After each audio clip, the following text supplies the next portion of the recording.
an ecological justice organisation that combines art, activism and education and research in unique ways, and the platform specifically focuses on the oil industry. And Anna's going to be speaking about the recent information tribunal at which Tate was ordered to reveal the amount of money it received from BP and to disclose its ethics committee meeting minutes. Thank you very much. Should I click this on? Let's figure this out. Great. So yeah, first of all, thanks very much, Hayley, for inviting us into this space. It's really, I think it's always really useful to talk through these issues with really different sorts of audiences, and I think it's really welcome to have a discussion within a kind of higher education research space on both freedom of information and on the ethics of corporate sponsorship. So I really welcome the opportunity. And I guess just to start with, maybe just a quick show of hands. How many of you have seen coverage of how much BP has given Tate over the past 20 years? Quite a few. Yeah. Of the people who didn't, does anyone want to hazard a guess how much it was? Any takers? £2 million. £2 million a year? Yeah. Okay. Anyone? So that, I think, the expectations about sponsorship are a really, really good reason why there needs to be transparency and freedom of information on corporate sponsorships of public institutions. And so actually, the actual amounts of sponsorship between 1990 and 2006 averaged at about £260,000 a year, which, yeah, as Chris said, similarly to the sponsorship of the Science Museum, doesn't really buy you a flat in London. And lots and lots and lots of people that we've talked to since have been really, really surprised because BP's logo is so prominent in Tate's gallery. So I think that really highlights one of the reasons why these things need to be talked about openly. So what I'm going to do in my talk is three main things.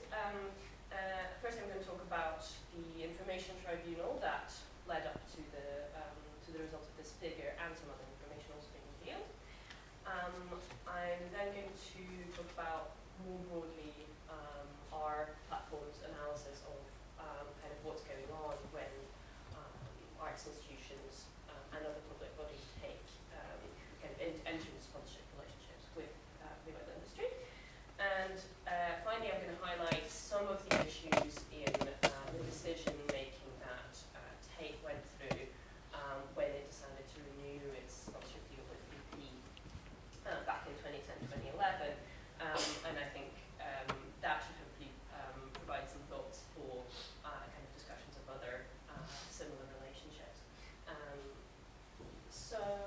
Yeah, and I should also highlight there's some things on the table over here that people can take away with including printouts of the detail of the stuff that got released as a result of the information tribunal, and also printouts of Tate's ethics policy, so you can sort of measure up their decision against their own policy, if you like. Originally, the request for, I think it's actually originally someone from the Liberate Tate that made the request to, the freedom of information request to Tate to disclose the amount of sponsorship that BP gives, and also to disclose the minutes of the meetings of Tate's ethics committee. The ethics committee consists of, I think, 3 trustees of Tate and one other person who's brought on, who's currently a QC, a distinguished lawyer. And the committee makes recommendations to Tate's trustees on various tricky points, including where sponsorship agreements might be, there might be issues around sponsorship agreements and ethics. So the request was made in 2012. It's now 2015. It took 3 years of appeals to get information out of Tate. As Chris has mentioned, there are various exemptions that public bodies can use to say we're not going to reveal this information, and if I, as a requester, am not happy with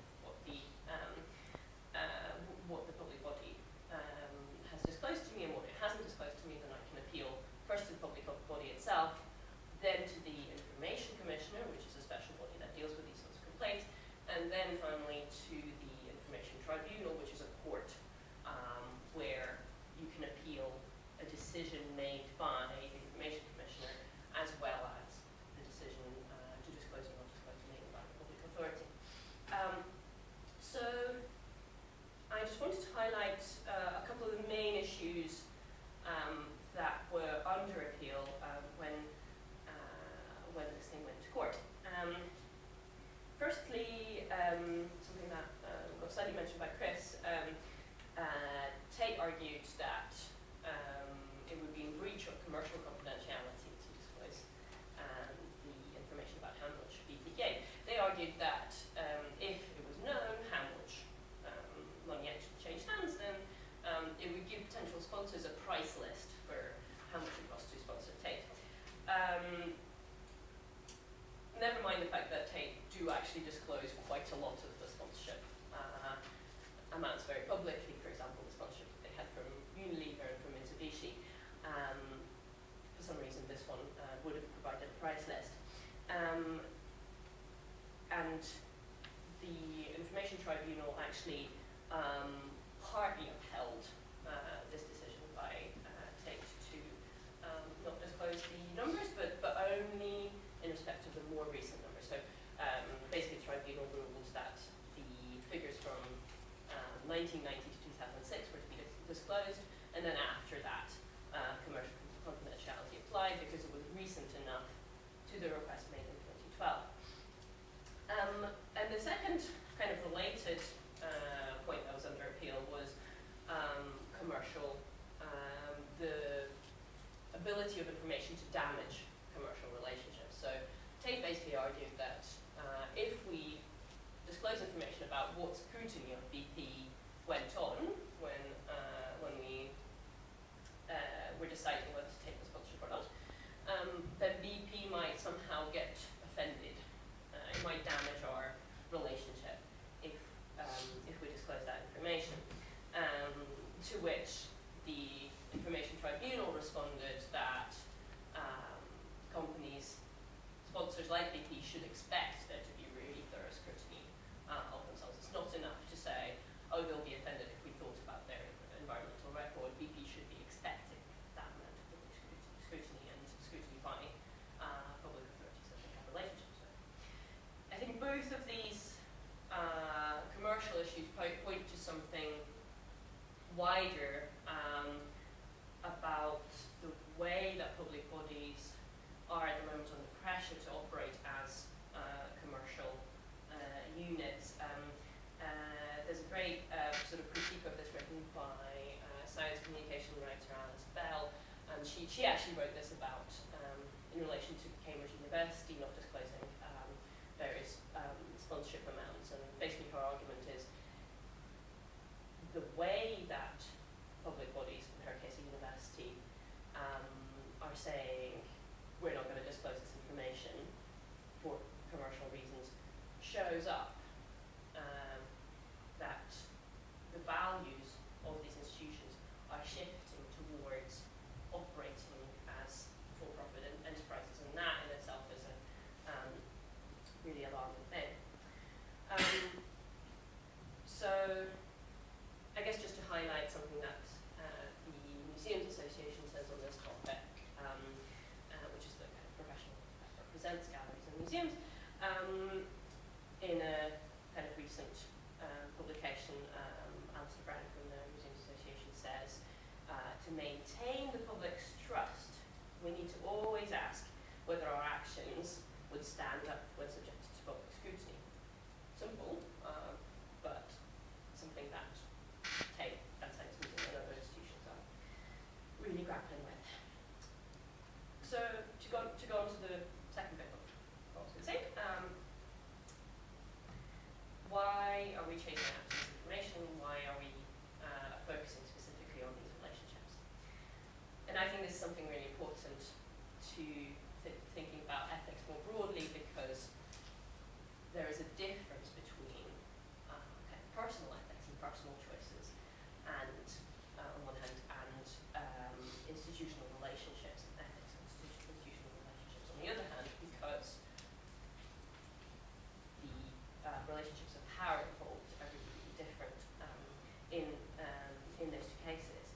should, you can't be talking about the ethics of BP. So why are we talking about the ethics of BP?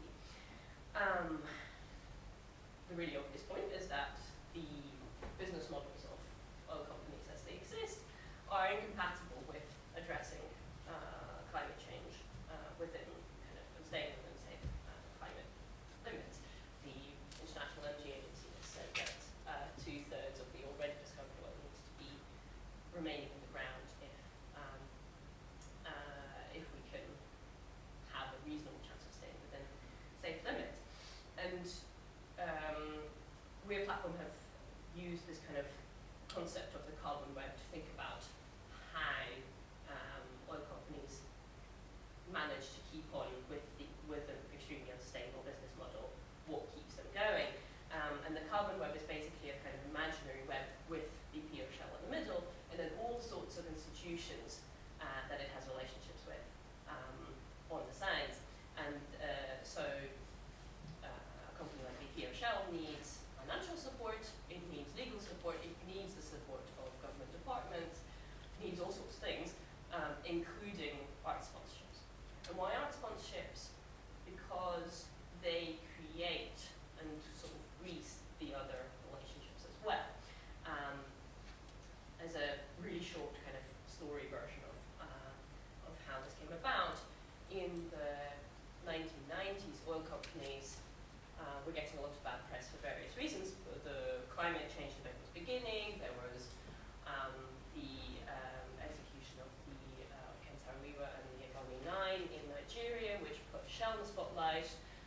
There were various other environmental disasters, and that's when the PR strategy of art sponsorship and of the social license to operate really kind of crystallized for oil companies. So people working for Shell specifically worked out that Shell doesn't really need to be advertising its products to buyers, because people are going to buy petrol, as much as it needs to advertise itself and to make relationships between itself and what it calls special publics.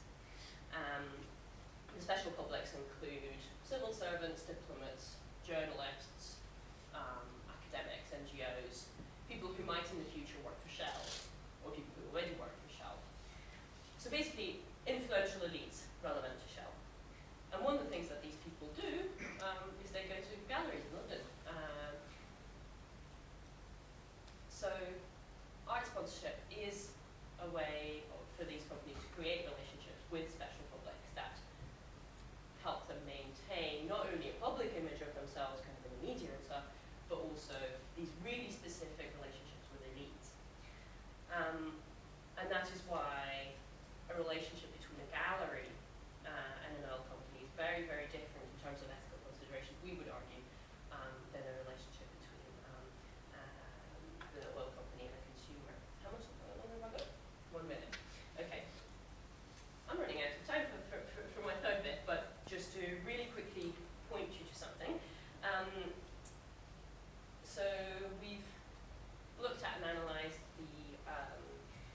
the minutes that came out of the from the Freedom of Information request of Tate's ethics committee. I think Howard's going to talk some more about them, and I was going to make some points about what's been revealed. I've run out of time, but I can point you to the same analysis online.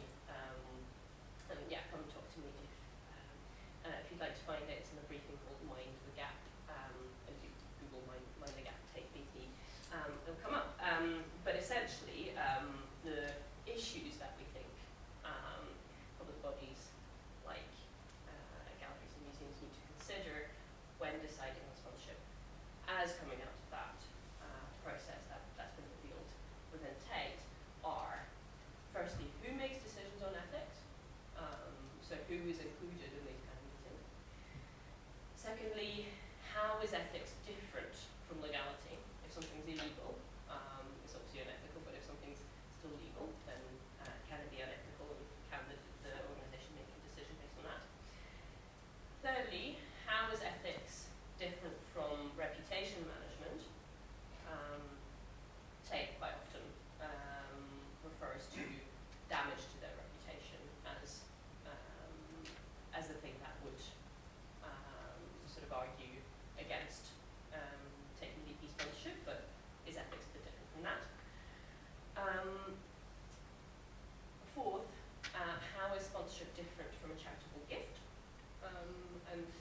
can decisions on those two different things be taken differently?